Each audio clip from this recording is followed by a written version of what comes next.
따라하겠습니다. 뜻을 정하자. 예. 유명한 영국의 극작가였던 버나드 쇼는 자기가 죽을 때 자기 비문에다가 이렇게 기록해라. 그래서 그 비문이 지금도 많은 사람들에게 회자되고 관심을 갖고 있습니다. 비문의 내용은 그렇습니다. 우물쭈물하다가 내가 이럴 줄 알았지. 요즘에 이 결정장애로 사람들이 많이 얘기를 하죠. 사람들이 뭐 결정을 못하는 거예요. 그러니까 우물쭈물하다가 이것도 해보고 저것도 해보고 하다가 결국에는 내가 이럴 줄 알았지 하면서 인생이 결국 방황하다 끝내는 인생으로 되고 마는 것입니다.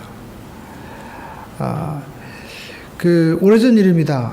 사하라 사막에 어떤 탐험가가 그 마을을 방문하게 됐는데 깜짝 놀랄 일을 발견하게 되었습니다. 그것은 그 마을의 사람들은 한 번도 그 마을 밖을 벗어나서 외부의 세계로 가보지 못한 채로 그대로 살고 있다는 것입니다. 그래서 왜 그런 일이 생겼을까? 한 청년을 이제 여행을 시켰습니다. 근데 한 달도 못 되어서 다시 그 마을로 돌아오고 말았어요. 외부로 못 나갔습니다. 나중에 알고 보니까 그 청년이 여행할 때 밤에 북극성을 바라보고 여행을 해야 되는데 그냥 보이는 곳만 따라가다가 뺑뺑 돌다가 결국 마을로 다시 돌아오게 됐다는 거죠. 그러니까 우리 인생도 마찬가지입니다. 우리 인생의 북극성, 어떤 목적이 분명하지 못하면 뱅글뱅글 돌다가 결국에는 다시 돌아오고 마는 자기의 어떤 그 한계 상황을 바운더리를 벗어나지 못하는 그러한 인생이 되고 마는 것이죠. 아무것도 우리가 겨냥하지 않으면 아무것도 명중시킬 수 없다라는 말이 있습니다. 목적 없이 살면 결국 인생을 표류하게 되고 방황하게 되고 마는 것입니다. 그래서 우리가 인생 살면서 우리가 무엇보다도 중요한 것은 다시 깨닫게 되는 것은 무엇입니까? 목적이 있어야 된다는 것입니다. 목적이 없으면 시간을 낭비하게 되고 목적이 없으면 우리가 아무것도 이룰 수 없다는 것이죠. 그래서 우리가 주변에도 보면 여러 가지 재능을 가지고 있는 사람들 많이 있잖아요. 그런데 그 여러 가지 재능을 가지고 있는 소위 팔방미인치고 제대로 하는 사람이 별로 없다라는 말을 많이 듣지 않습니까?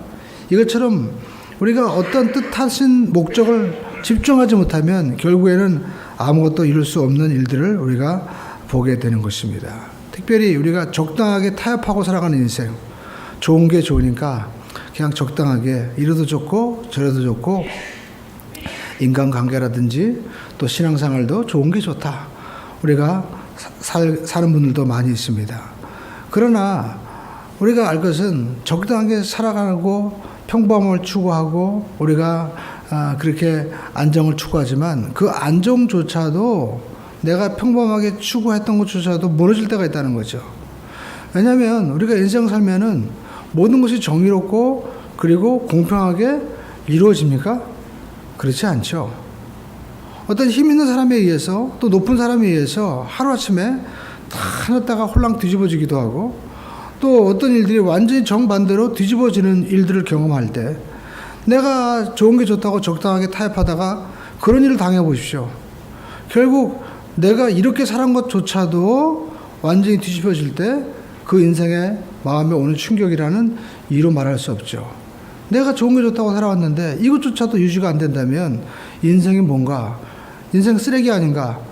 그래서 어떤 드라마 보니까 그런 얘기가 나와요. 내가 50평생 해놓은 게 먹고 그리고 싼 거밖에 없더라. 그런 결론이 나올 수밖에 없다는 것이죠. 그래서 우리가 알 수 있는 것은 인생의 목적이 분명해야 된다. 목표가 있어야 된다라는 것입니다. 오늘 성경에 보면 하나님 앞에 뜻을 정한 사람이 나오고 있습니다. 다니엘이죠. 그 다니엘이 하나님 앞에 뜻을 정했을 때 그의 삶에 어떤 일이 일어났을까요? 놀라운 일이 나타나게 됐다라는 것입니다. 다니엘이 보면 포로로 그는 바벨론에 끌려갔습니다. 그런데 나라가 3번이나 바뀌었어요. 그럼에도 불구하고 다니엘은요 70년 동안 그 역사의 무대 가운데서 가장 존귀하게 쓰임받고 우리가 알고 있는 고레스 왕의 포로로 돌아올 때 예언하고 그 말씀을 성취한 주인공으로 나타나고 있죠. 그러니까 어떻게 그런 일이 있었을까요? 정권이 뭐 4년, 아니 뭐 10년이면 세상도 변한다고 하는데 70년 동안 쓰임받는 사람, 정말 놀라운 일이죠. 그러면 다니엘은 어떤 뜻을 정했습니까? 오늘 성경 보시죠. 다니엘서 1장 우리가 8절에 보니까 이와 같이 말씀하고 있습니다. 다니엘은 뜻을 정하여, 어떤 뜻을 정했어요? 읽어보겠습니다. 시작. 왕의 음식과 그가 마시는 포도주로 자기를 더럽히지 아니하리라 하고 자기를 더럽히지 아니하도록 환관장에게 구하니. 다니엘은 그 왕이 먹는 음식을, 그 제사 음식을 먹지 않기로 했다는 것은 결국 무엇입니까? 우상 숭배한 그 제물에 자기가 먹지 않으므로 이 바벨론의 우상 풍습에 자기가 이제 함께하지 않는다는 거죠. 비록 포로로 끌려왔습니다. 그러나 다니엘은요, 그렇게 살지 않기로 작정했다는 거예요. 여러분, 우리가 알 것은 세상 변하는 거에서 초점을 맞추면 안 됩니다. 어떤 분들은 얘기합니다. 뭐 세상의 어떤 그 풍습이 변하고 또 우리가 환경이 변하니까 어떤 트렌드를 맞춰서 우리가 살아야 된다.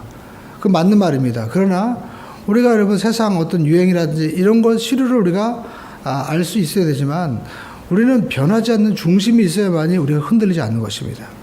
시류에 따라 살다 보면요, 내가 어디 가는지 나중에 몰라요. 중심을 잡아야 됩니다. 우리 한번 따라하겠습니다. 신앙은 중심을 잡는 겁니다. 인생의 중심을 잡으면 반드시 승리하게 되는 것입니다. 성경 보이시죠? 우리가 보면 변하는 세상에 초점을 맞추지 않고 변하지 않는 하나님의 말씀에 쫓아간 사람들, 이것이 바로 성경의 이야기인 것입니다. 그 사람 믿음의 사람이에요. 바로 누굽니까? 아브라함은 그 당시 최고의 문명이었던 수메르 문명에 갈대아 우르라는 지역은요, 그냥 뭐 허접한 지역이 아니었습니다. 당시 최고의 수메르 문명이었습니다. 여러분 집에 가셔서 여러분 수메르 문명에 대해서 한번 검색해 보시죠. 그 5천 전에 이미 이 수메르 문명은요, 이 수로가 다 있었고요, 도시가 돼 있었고, 성벽이 있었고, 우리가 알고 있는 어떤 법률, 자유, 정의, 이런 시스템, 민주주의 이미 다 있었어요. 하다못해 뇌물도 받아서는 안 된다. 거기에 대한 내용도 이 수메르 문명에 수액의 문자에 다 기록되어 있어가지고 학자들은 이 문명은 도대체 어떤 문명인가? 다른 여타 민족과는 완전히 다른 거예요. 그래서 혹시 뭐 외계에서 온 문명인가 할 정도로 놀라운 문명이었고, 그 당시에 이미 보면은요, 청동기, 심지어 뭐 철기, 재련하는 이런 기술이 다 있었어요. 놀랍습니다. 그런데 그 문명의 갈대아 우르는요, 가장 중심지였어요. 그러니까 아브라함은 그냥 알고 있는 시골 할아버지가 아니었습니다. 왜냐하면 그가 315명의 하인들을 데리고 있었거든요. 그러니까 상당한 부와 힘을 가지고 있는 사람이었습니다. 근데 그가 하나님이 여기를 떠나라. 왜 떠났을까요? 변하는 수메르 문명과 이 세상을 떠나서 내가 내게 지시하실 땅으로 가라. 할렐루야. 그러니까 우리 신앙은 다른 것 아닙니다. 창세기 26장에 나와 있는 것처럼 가뭄이 들었습니다. 그래가지고 나도 식량이 있는 애굽으로 가야 되나 할 때 하나님이 이삭에게 나타나서 이삭에게 애굽으로 내려가지 말아라. 너는 이 그랄 땅에 머물러라. 그때 그 땅에서 농사함에 100배의 복을 받았다고 말씀하고 있어요. 오늘 저와 여러분들이 하나님이 지시하시는 땅, 변하지 않는 진리에 우리의 생각과 믿음을 두고 나가게 되기를 주님의 이름으로 축원드립니다. 그러면 하나님이 역사하신다는 거예요. 할렐루야. 오늘 여러분 바벨론의 포로로 끌려갔습니다. 이 바벨론의 문명과 문화가 얼마나 탁월합니까? 그런데 그 탁월한 문화 속에서 바벨론은 다니엘은 뜻을 정하는 겁니다. 나는 이 찬란한 문명과 힘을 가지고 있는 이 나라지만 여기에 내 삶의 중심을 두지 않겠다. 나는 하나님께 중심을 두어서 이 변하는 세상에 내가 끌려다니지 않겠다. 그래서 뜻을 정해서 그들이 먹는 고기, 술, 포도주 먹지 아니하고 나는 하나님이 기뻐하시는 뜻을 쫓아가겠다. 결단한 것입니다. 할렐루야. 오늘 여러분 우리가 알 것은 여러분 이렇게 뜻을 정하고 다니엘이 나갔다는 것입니다. 또 다니엘서 3장에 보면 다니엘은요, 느부갓네살 왕이 큰 금신상을 이제 세워놓고 절하라고 할 때 절하지 않겠다고 한 거예요. 그러니까 우선순위를 정한 것입니다. 인생에 변하지 않는 걸 정한 거예요. 여러분 우리가 신앙인들도 정해야 될 것이 있습니다. 그것이 무엇입니까? 하나님 앞에 변하지 않는 우리가 원칙을 정해놔야 된다. 그것이 우리가 새벽에 신명기 말씀을 들었죠. 신명기 말씀 보면 어떤 말씀이 나오고 있습니까? 하나님이 우리에게 주신 제사법, 하나님 앞에 나갈 수 있고 죄가 회복될 수 있는 길은 제사의 길인데 그것은 바로 예수님의 대속을 얘기하는 거예요. 하나님과 화목할 수 있는 길은 오직 예수 그리스도의 대속의 십자가 외에는 없는 것입니다. 그리고 하나님께서 우리에게 주신 십계명, 이것이 바로 도덕법의 기준이죠. 우리가 알고 있는 모든 법의 기준은 바로 무엇입니까? 바로 십계명에서 나오는 거예요. 그래서 우리가 법률을 공부할 때도 십계명을 연구하는 겁니다. 그리고 거기에 하나님 무슨 법까지 주셨어요? 사해법까지 주셨다라는 것입니다. 여러분, 사해법을 보면은요, 우리가 놀랍습니다. 당시에도 하다못해 이웃이 소를 잊어버렸을 때, 또 짐승을 잃어버렸을 때 만약에 떠돌아다니면 그걸 묶어다가 그 주인이 올 때까지 기다렸다가 돌려주라는 거예요. 심지어 동물들도 어미나 새끼가 이렇게 있을 때 같이 잡지 말라는 겁니다. 새끼는 잡되 어미는 돌려주어라. 자연을 사랑해라. 자연을 잘 관리해야 라는 것을 하나님께서 이미 그때 우리에게 말씀을 하셨다는 것입니다. 이래야만이 그 뭐예요? 그 땅에서 너희들이 온전히 살 수 있게 되는 것이죠. 우리가 지금 살아가고 있습니다. 문명이 발전했습니다. 그러나 그 어느 때보다도 우리가 고통스러워하는 것은 무엇입니까? 이 하나님의 기본 원칙을 우리가 다 잊어버리는 거예요. 그래서 내가 하면 로맨 쓰고 남이 하면 불륜이라고, 내가 하면 다 괜찮다고 하고 남이 하는 것은 다 나쁘다고 하는 그런 시대, 거짓된 삶을 살고 있는 것이죠. 그러다 보니까 삶의 외모는 우리가 굉장히 좋아진 것 같지만 마음은 더 병들어진 거예요. 좋은 아파트, 좋은 집, 좋은 차가 있지만 가정은 병들어지고, 학교에 가보십시오. 여러분, 가정에 말할 수 없는 아이들이, 부모님들이 상처와 고통으로 아이들도 아파하고 있는 것을 우리가 볼 수가 있습니다. 그래서 우리의 삶의 목적을 정해야 됩니다. 성경 말씀하고 있습니다. 그런 적 먹든지 마시든지 무엇이라든지 다 하나님을 영화롭게 하라. 할렐루야. 그래서 우리가 다니엘서 6장에 보면 다니엘은요, 그 환경 가운데도 예루살렘을 향해서 하루에 3번 하나 앞에 기도하고 나가는 것을 볼 수가 있습니다. 그러니까 또 그걸 시구해요. 거기 옆에 있는 사람들이 어떻게 얘기합니까? 야, 이 다니엘을 끌어내려야 되는 거예요. 어떻게 계속 총리를 해먹을 수 있느냐? 어떻게 왕이 바뀌어도 저 사람만 계속 인정하느냐? 그런데요, 벗겨도 양파껍질처럼요, 다니엘은 똑같은 거예요. 지금 우리가 선거전이 벌어졌습니다. 벗겨보니까 전부 다 죄인이잖아요. 저런 사람이 어떻게 정치할 수 있나? 다 바꿔야 돼요. 우리가 볼 때는. 우리가 알 수 있는 건 뭡니까? 사람은요, 다 죄인이라는 거예요. 그렇기 때문에 자기들이 정말 죄인이라는 것을 알면 겸손해야 되는데, 문제는 겸손하지 않고 나만 옳고 남은 나쁘다, 무조건 또 뭐 변호하겠다, 우리가 하겠다는 것도 어리석은 일이죠. 왜냐하면 옛날 속담에 있잖아요. 아니 땐 굴뚝에 연기 날 떡이 어디 있겠어요. 다 똑같은 사람이에요. 그래서 우리가 하나님 잊어버리면요 안 되는 것입니다. 할렐루야. 근데 여러분, 다니엘은요, 벗겨도 안 나오는 거예요. 그러니까 그들이 고발한 게 뭡니까? 오직 하루에 3번 예루살렘을 향해서 창문을 열고 절하는 것밖에 없는 거예요. 그래가지고 저걸 어떻게 걸 수 있는 방법이 없을까 하다가 그들이 생각하는 것이 뭡니까? 왕이요, 한 달 동안 왕에 누구든지 절하거나 뭐 예배하면 그 사람 감옥에 넣읍시다. 사자굴에 던져놓읍시다. 왜? 그래야만이 왕권이 서지 않습니까? 왕이 누굽니까? 바로 신적인 존재인데, 그래야 백성이 쫓아오지 않겠습니까? 그래, 좋은 의견이다. 도장 찍었어요. 근데 누구를 위한 거였어요? 바로 다니엘을 잡으려고 한 거예요. 여러분, 우리가 알 수 있는 것은 세상에 법이 바뀌고, 그리고 어떤 뉴스가 나오잖아요. 그 이면 속에는요, 어떤 목적이 다 있어요. 이걸 우리가 파헤칠 수 있는 인사이트와 통찰력이 있을 때 진짜 우리는 사회를요, 마치 이 파도를 타고 가는, 파도 타기 하는 사람처럼 파도에 있으되 파도에 휩쓸리지 않는 삶을 살게 되는 겁니다. 이 지혜가 어디 있어요? 성경에 있는 것이죠. 여러분, 근데 다니엘이 이렇게 뜻을 정했어요. 그런데 여러분 알 수 있는 것은 이렇게 뜻을 정하니까 어떤 일이 벌어집니까? 하나님이 도와주셔요. 우리 함께해서 뜻을 정하면 하나님이 도와주십니다. 그러니까 내가 우상 숭배하는 음식을 먹지 않겠다는 것은 오직 하나님만 섬기겠다는 거죠. 그러니까 지금으로 말하면 여러분, 오직 저와 여러분들은 하나님 앞에 온전하게 우리가 하나님의 영광을 위해서 우리가 믿음 생활 어떻게 될지 목표를 정해야 된다는 겁니다. 첫 번째, 여러분, 주일 성수해야 돼요. 다른 것 아닙니다. 하나님이 그날 복 주시겠다고 작정하신 거예요. 여러분, 날이면 날이 아니죠. 우리가 어떤 날이 있잖아요. 하나님도 여러분 날이 있는 거예요.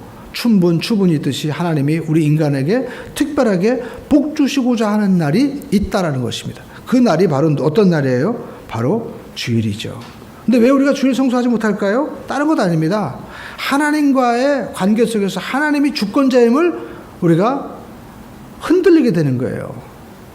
내가 결혼식장 안 가면 그 사람 간 게 억울해지면 어떡할까? 내가 결혼식 갈 때 못 오면 어떡할까? 걱정하지 마세요.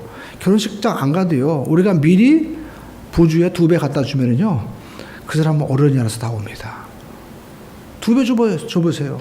미안하게 됐다고. 내가, 근데 주일날 내가 꼭 예배 드려야 되는데, 솔직하게 얘기하세요. 내가 미리 축의금 보낸다고. 그러면 더 좋아해요. 왜? 밥 안 먹으니까. 그뿐만 아닙니다. 우리가 주일날 회사에서 골프 치러 간다는 거. 왜 골프 치러 갑니까? 다른 것 아니에요. 그 사람들, 주위에 있는 사람들에게 잘 보여야만이 내가 이사로 또 내가 승진할 수 있을 것 같으니까. 그러나 성경은 말씀하고 있습니다. 하나님이 움직이신다는 거예요. 다니엘 위에 왕이 누가 있습니까? 느부갓네살 왕, 고레스 왕 다 바뀌었죠? 그 다니엘 안 바뀌는 거예요. 왜 그랬을까요? 움직이지 않는 하나님을 붙잡았어요. 오늘 저와 여러분의 삶 가운데도요, 움직이지 않는 하나님을 붙잡고 나가길 주님의 이름으로 충을 듭니다. 그러니까 성경 읽어야 돼요. 할렐루야. 여러분, 특별히 여러분 최고의 말씀 성경 읽으시기 바랍니다. 일본에 있는 선교사님이 계십니다. 일본 NHK에서 요즘에 성경 공부한다는 거예요. 왜 그럴까요? 일본은 만신입니다. 인도는요, 신들이 1억이 넘는데요. 그 나라가 안 되는 거예요. 여러분, 일본과 이런 서양세계, 우리나라까지 요즘에 공통적으로 나타나는 현상이 뭡니까? 정신병자들이 많다는 거예요. 이상한 일 많아요. 왜 그럴까요? 하나님 외에 다른 영들이 잡고 있으니까 그런 거예요. 영적으로 보면. 그러니까 우리는 하나님 말씀을 붙잡아야 돼요. 할렐루야. 말씀이 들어가니까 성경 보시죠. 솔로몬이 지혜로워지잖아요. 다윗이 지혜로워지잖아요. 말씀이 들어가니까 아브라함도 75세 나이에 지혜로워지고 자녀도 얻는 기적의 주인공 되잖아요. 저와 여러분들이 말씀 붙잡으세요. 할렐루야. 이 말씀을 매일 읽어야만 됩니다. 밥은 매일 먹으면서 왜 성경 말씀을 안 읽습니까? 우리나라 대학생들이 요즘에 보면은요, 실업률이 많대요. 일본은요, 어떤 일이 벌어지고 있어요? 일본은 지금 세계 최고의 지금 호황기를 누리고 있다는 거예요. 그러니까 이게 뭐가 잘못됐다는 거죠. 여러분, 우리 젊은이들이 다른 거 없습니다. 야성을 가지세요. 책을 읽고 도전하십시오. 스마트폰은 답이 없어요. 뭐가 있어요? 책에 답이 있어요. 지하철 타보십시오. 여러분, 일본 지하철 제가 가보니까요, 다 책을 읽어요. 우리나라 사람들 정말 스마트만 보고 있어요. 잠깐은 좋을지 모르지만 깊이 있는 지식은 안 나오는 겁니다. 말씀을 읽어야 돼요. 최고의 하나님의 말씀을 우리가 가까이 할 때 여러분 기적이 일어나게 될 줄 믿습니다. 수십 년 교회 다녀도 성경 한 번 안 읽은 사람이 얼마나 많이 있어요. 그리고 우리가 기도 생활해야 된다는 것입니다. 여러분, 교회마다 특징이 있습니다. 새벽 예배 안 드는 교회도 많고요. 그리고 철야예배도 없는 교회가 많아져요. 왜요? 기도의 힘을 잃어가는 거예요. 가정에 여러분, 우리가 식탁이 있어도 거기서 같이 밥을 먹고 된장도 찌개면서 교제를 나눠야 여러분 가정이 행복해지는 것이, 가정의 식탁이 맨날 우리가 라면만 있어지고 외식만 해보십시오. 그럼 가정이 행복해질 것 같습니까? 잠깐 좋을 것 같지만 점점점 가정은 멀어지게 되는 거예요. 마찬가지로 여러분, 하나님의 말씀의 식탁이 우리에게 있을 때 하나님과의 관계가 회복되고 기도가 있을 때 신앙이 살아나게 될 줄로 믿습니다. 할렐루야. 그리고 우리가 뭐래요? 물질 생활할 때 물질 축복받기 위해서 11조 생활해야 돼요. 11조 생활하는 사람이 점점 적어집니다. 근데 여러분 특징이죠. 살기가 좀 힘들어지는 게 되는 거예요. 우리가 아무리 최저시급을 올리면 뭐합니까? 삶이 힘들어지면 아무 소용이 없죠. 여러분, 물질의 권위 되시는 하나님을 인정해야 돼요. 할렐루야. 그래야만이 여러분, 다른 거 아닙니다. 한국이 세계가 잘 살 수 있는 비결은요, 왜 여러분 공산주의가 나옵니까? 공산주의는 원래 우리가 시스템적으로 볼 때 산업혁명이 일어나고 난 다음에 일어나야 되는 거거든요. 그건 뭐냐면 산업혁명을 통해서 빈부 간의 격차가 켜지니까 똑같이 나누자라는 생각을 공감하게 될 때 사람들이 혁명이 일어나는데, 우리가 성경 말씀하고 있습니다. 신명기 모든 말씀 보면 부자는 농사를 지을 때 추악할 때도요, 그냥 밀보리 같은 거 그 바닥에 있는 것까지 거두지 말라는 거예요. 왜? 가난한 자들이 그것을 가질 수 있도록. 그러니까 이 시대의 문제는 부자들이 성경 말씀을 잃어버리게 되는 거죠. 하다못해 이 시대의 부자들이 골목에 있는 하다못해 엿장수 떡장수까지 다 해버리니까 먹고 살 게 없는 거예요. 그러니까 부자들이 정말 해야 될 일들을 자기들이 잃어버린 거죠. 무조건 생존을 위해서만 사는 거예요. 생존을 위해서 살면요, 인생은 부자건 가난한 자건 답이 없는 것입니다. 록펠러가 그랬잖아요. 록펠러가 얼마나 많은 부자였습니까? 그러나 50대 그가 어떤 병이 왔어요? 밥맛이 없는 거예요. 병원에 가니까 1년은 못 산다는 거예요. 그 록펠러의 책에 보면요, 밖에 노동자가 샌드위치를 너무 맛있게 막 오구적 먹는 거예요. 그래서 그는요, 저 식욕과 내 재산을 반이라도 주어서 바꾸고 싶다, 그런 고백이 있어요. 근데 이게 주어집니까? 안 주어졌죠. 근데 그가 뭘 한 거예요? 자선 사업을 그때부터 하기 시작한 거예요. 여러분, 돈 많이 벌어서 뭐 합니까? 그 다음 뭐 할 거예요? 그 다음에 식욕 떨어지고 이 돈 잃어버릴까 봐 그때부터 걱정되는 거예요. 여러분, 저는 여러분 회사 얼마나 큰지 모르지만 제가 하는 회사는요, 그 사장실 가면요, 벽이 다 금고예요. 그 안에 다 현찰입니다. 그 안에 다 문서 있어요.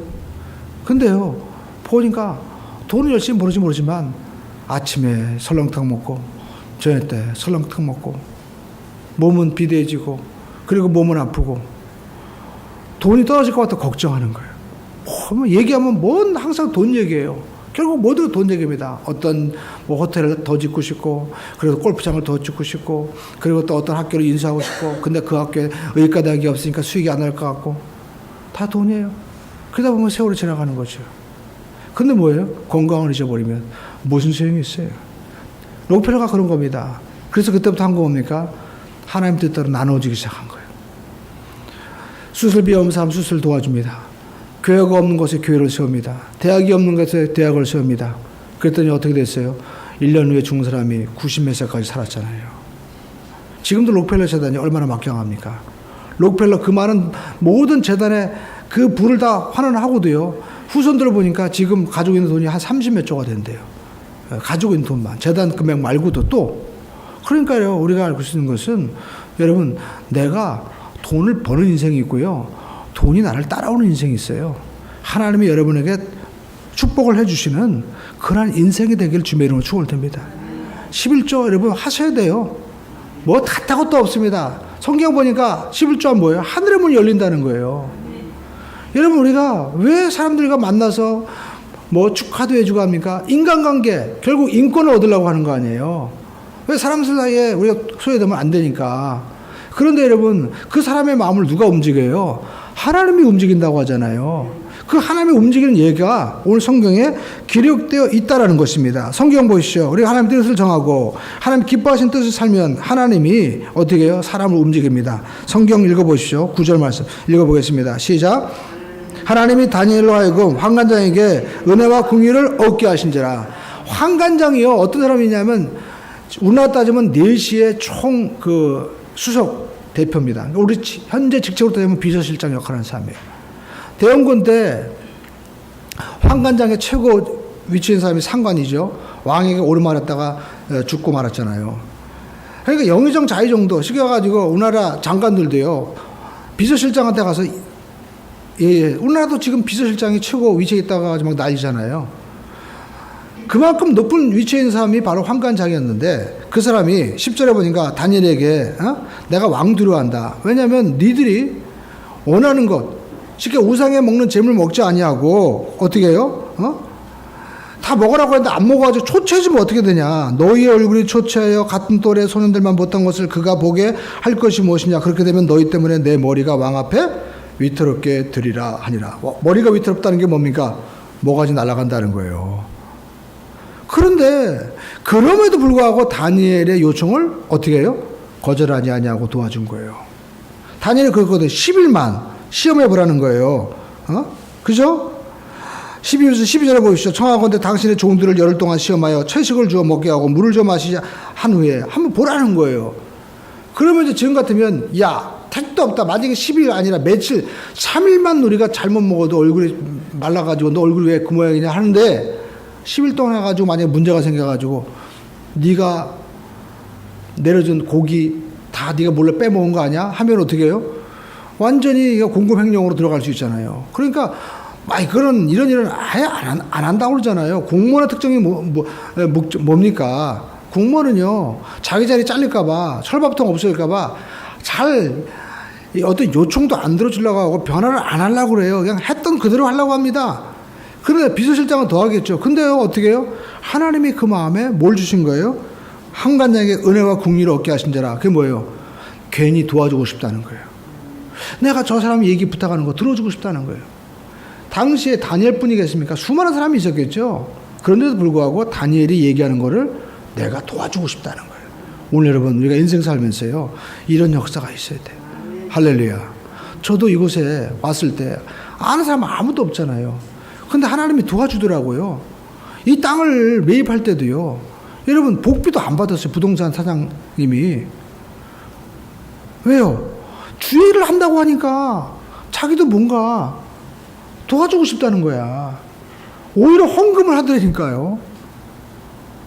지금도 교제하고 있습니다. 그게 누구예요? 하나님이 그의 마음을 움직인 거죠. 할렐루야. 제가 그 부인을 압니다. 근데 그 부인 보니까 절대 10원도 누가 줄 사람이 아니에요. 그렇게 정말 깐깐하고 그런 분인데요. 어떻게 그렇게 했는지 모르겠어요. 누가 하신 거예요?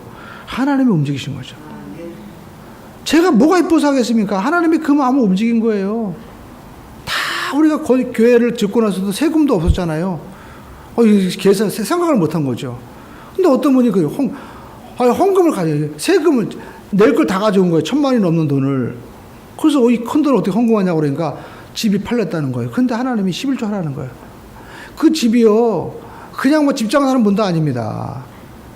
어머니에게 물려준 집인데요. 이게 몇십 년 동안 그냥 집값도 그냥 다 형편없다가 조금 지역이 발전한다고 하니까 성남이 좀 재개발된다고 해서 집값이 올랐을 때 팔린 거예요. 근데 어떻게 보면 정말 생명보다 귀한 돈을 하겠다는 거예요. 제가 이거 생각해 보시라고 그래도 하겠다는 거예요. 누가 움직이신 거예요? 하나님이 움직이신 거죠. 하나님이. 여러분 하나님이 도와주시는 역사가 있어야만 될 줄로 믿습니다. 할렐루야. 하나님 도와주시면 막을 수가 없더라고요. 그리고 성경에 보니까 여러분요 우리가 사람은 안 되지만 하나님의 신으로 된다는 거예요. 스가랴 우리가 성경 보시죠.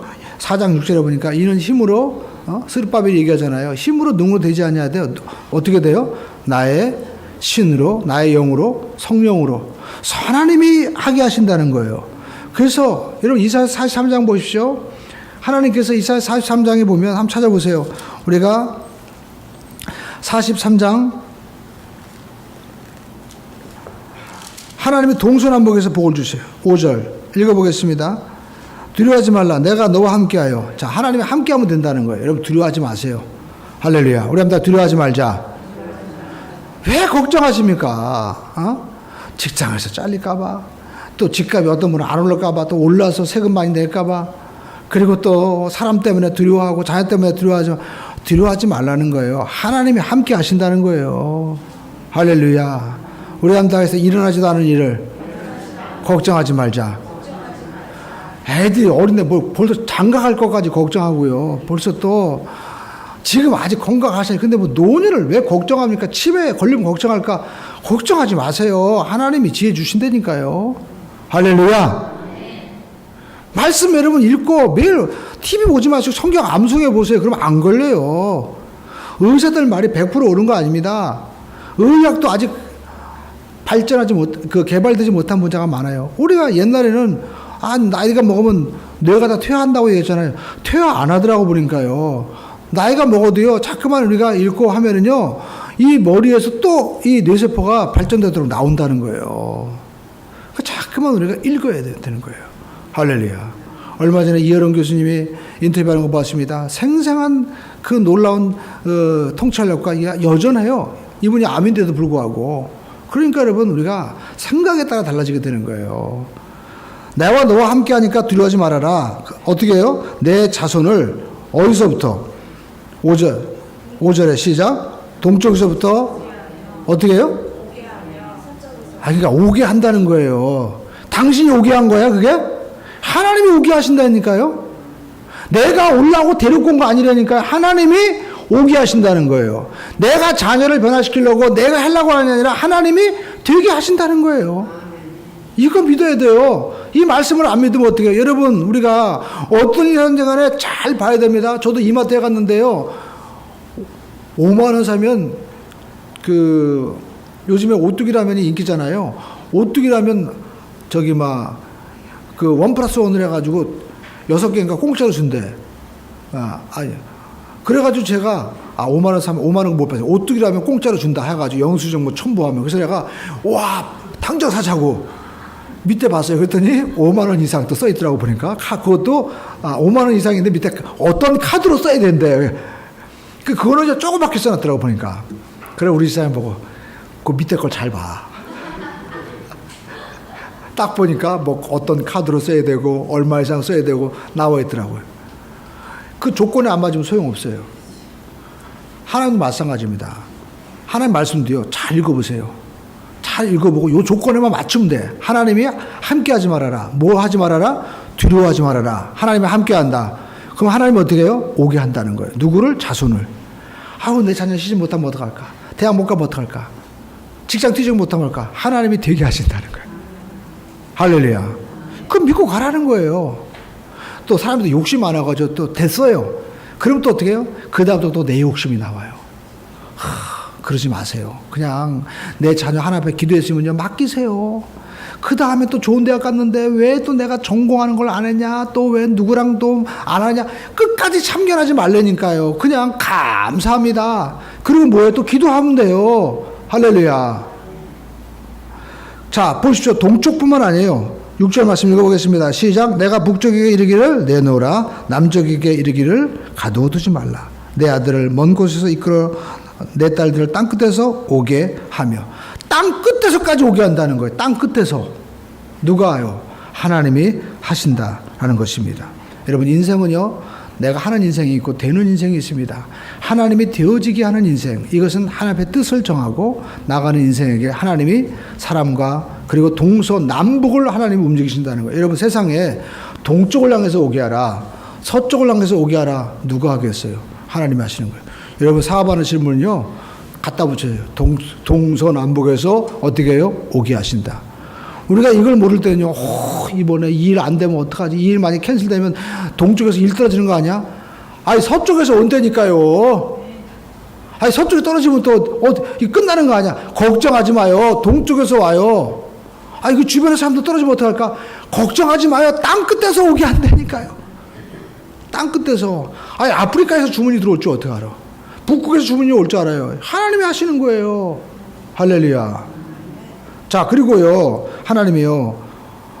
뜻을 정하는 자에게 주시는 복이 또 있습니다. 환관장의 마음을 움직여서 도와주게 쉽게 했죠. 그뿐만 아닙니다. 하나님이 모습도 아름다워지게 한 거예요. 우리가 다니엘서 다시 1장을 우리가 보겠습니다. 우리 다니엘서 1장 말씀. 자 다니엘서 1장 보니까 자 12절에 보니까 열흘 동안 시험하여 채식을 주어 먹게 하고 물을 줘 마시게 하네. 여러분 그렇다고 해서 채식만 먹으면 절대 안 됩니다. 우리 한번 하겠습니다. 골고루 먹고 열심히 운동하면 건강해집니다. 요즘에 보면 황제 다이어트 어떤 사람은 토마토만 먹고 여러분 그러면 절대 안 돼요. 그러면 사람이요 바보 됩니다. 여러분 우리나라 최고의 부자인 이건희 회장님 보십시오. 황제 다이어트 바로 주역 아니에요. 지금 어떻게 되셨어요? 못 움직이잖아요. 그러니까 여러분 사람은요 옛말이 맞아요. 다 먹어야 돼요. 할렐루야. 제가 그 주인공이에요. 제가 비문증이 있어가지고 날파리 날아다니고 눈이 옆에 깨져가지고 이렇게 창문 마치 깨진 것처럼 이렇게 막 금가가지고 병원에 가니까 의사 선생님이요 나이가 먹어서 어쩔 수 없대. 이제 안 된대. 수술하게 되면 큰 수술하는 거예요. 그래서 왔습니다. 그래서 어떻게 해요? 하나님 기도했죠. 하나님 눈 좀 잘 보이게 해주세요. 기적을 베풀어 주세요.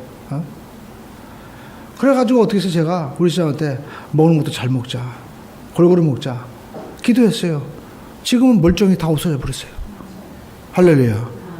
얼마나 감사한지 몰라요. 여러분 아침에 일어나서 새벽에 또 저녁 때 제가 책을 안 봤습니다. 왜냐하면 자꾸만 이렇게 막 깨진 게 더 심해지고요. 하니까 눈이 피곤하고 힘들어요. 눈이 피곤하니까 만사가 귀찮아지게 되는 거예요. 근데 하나님도 고쳐주시더라고요.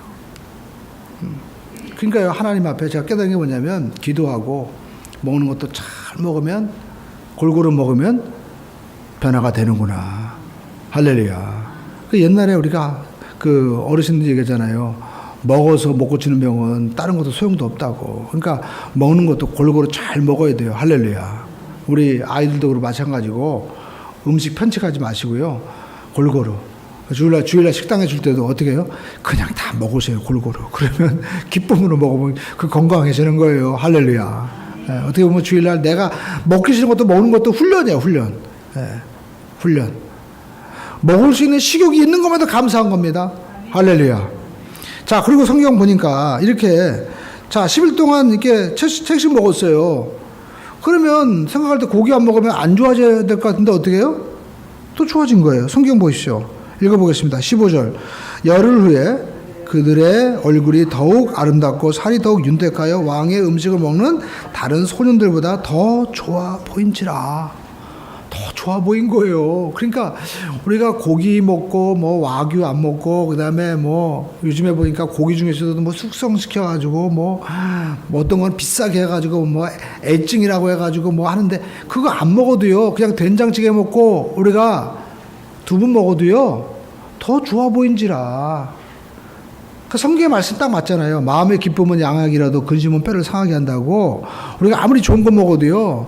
염려, 근심, 걱정하고 먹으면 소용이 없는 거예요. 감사하는 마음으로 뜻을 정하고 하나님 무엇을 먹든지 간에 하나님이 건강하게 하실 줄로 믿습니다. 나가면 하나님이 더 좋아 보이게 하신지라. 이 말씀이 모두에게 임하길 주님의 이름으로 축원드립니다. 내 자녀가 남들이 볼 때 아유 애가 어떻게 태어나고 뭐 깔고 앉았나 이렇게 호박같이 생겼어. 걱정하지 마세요. 하나님이요 좋게 보이게 하면 다 넘어가는 거예요. 제가 그 전에 어떤 목사님 간증 들었습니다. 세상에 시골에 자매님이 있는데 이 자매님은 교회 일 열심히 하고 믿음은 좋아요. 근데 얼굴이 호박같이 생겨가지고 시집가기 틀렸나 보다. 근데 이 자매님은 열심히 그래도 감사하고 봉사하는 거예요. 근데 어느 날 여름에 여름 수련회 때 서울에 이제 그 큰 교회 팀들이 왔습니다. 근데 거기 보니까요, 뭐 인물 좋죠, 학벌 좋죠, 너무나 훌륭한 그 남자분이 왔어요. 온 자매님이 이제 그 남자분에게 잘 보이려고 애를 쓰는 겁니다. 근데 그 남자분이요, 누구에게 뿅 간 거예요? 이 호박 같은 선생님한테 뿅 간 거예요. 최고의 이상이요. 결혼했다는 거예요. 그러니까 하나님이 어떻게 되게 하신 거죠. 하나님이요, 매력적이게 보이게 한 거예요. 여러분, 사람의 눈이요, 콩깍지가 씌었다고 얘기하잖아요. 콩깍지가 씌우면 어떻게 해요? 안경을 껴도 멋있는 거. 안경 껴도 어쩌면 저렇게 어떻게 보여요? 인텔리하게 보이냐. 어쩜 저렇게 지적으로 보이냐. 집에서는 그냥 뭐 도수가 있고 그래도 아유, 야, 눈이 너무 이렇게 뱁새름처럼 보이냐는데 세상에 콩깍지가 씌우니까 저 여자는 지적으로 보여. 저런 자매님과 내가 결혼해야만이 애들도 뭔가 지적인 아이가 나올 것 같아. 그런 막 꿈이 막 생기게 되는 거고요. 할렐루야. 그 말하는 것도 어쩌면 그렇게 참 톤이 멋있고 나는 기도 못하는데 저렇게 기도 열심히 하니까 정말 우리 이 자손들의 믿음이 잘 훌륭한 자녀가 되겠구나. 이상형이 된 거예요. 하나님이 역사하신 거죠. 그러니까 여러분 여기 좋아 보이게 한지라 이것은 얼굴뿐만 아니라 하나님이 좋게 보이면요 다 되는 거예요. 그러니까 여러분 자녀들 뭐 요즘에 젊은이들 보니까 뭐 얼굴도 성형해야만이 취직된다 뭔데 아유 다 필요 없어요. 하나님이 좋게 보이게 하시면 되는 거예요. 할렐루야. 하나님이 좋게 보이게 하십니다. 그뿐만 아닙니다. 건강하게 하게요. 또 하나님이요 지혜와 명철도 주세요. 성경 보시죠. 20절 말씀 읽어볼까요? 시작. 왕이 그들에게 모든 일을 묻는 중에 지혜와 총명은 온 나라의 박수와 술객보다 10배가 나온 거 10배가. 그러니까 저와 여러분들이 뭐 학원에 보내고 뭐 해도요 소용없어요. 하나님이 지혜 주셔야만 되는 거예요. 할렐루야. 여러분 세상은 변합니다. 그러나 여러분 알 것은요 세상의 변화는 이 모든 지혜와 지식은요 여러분 여기에 있는 평범한 지식 가지고는 안 되는 거예요. 이것을 뛰어넘는 지식이 있어야만이 진짜 탁월하게 되는데 그 지식은 누가 주는 거예요? 하나님이 주시는 거예요. 다니엘에게 그걸 주신 거예요. 그러니까 여러분 생각해 보시죠.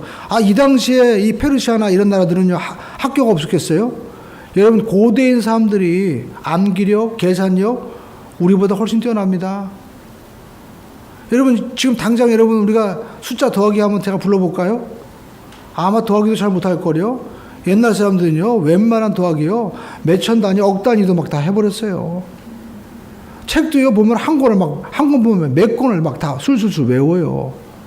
그런 사람들 중에 또 탁월한 사람들이 모인 곳이 바로 페르시아 제국, 바벨론 제국의 이 모든 대신들일 거 아니에요.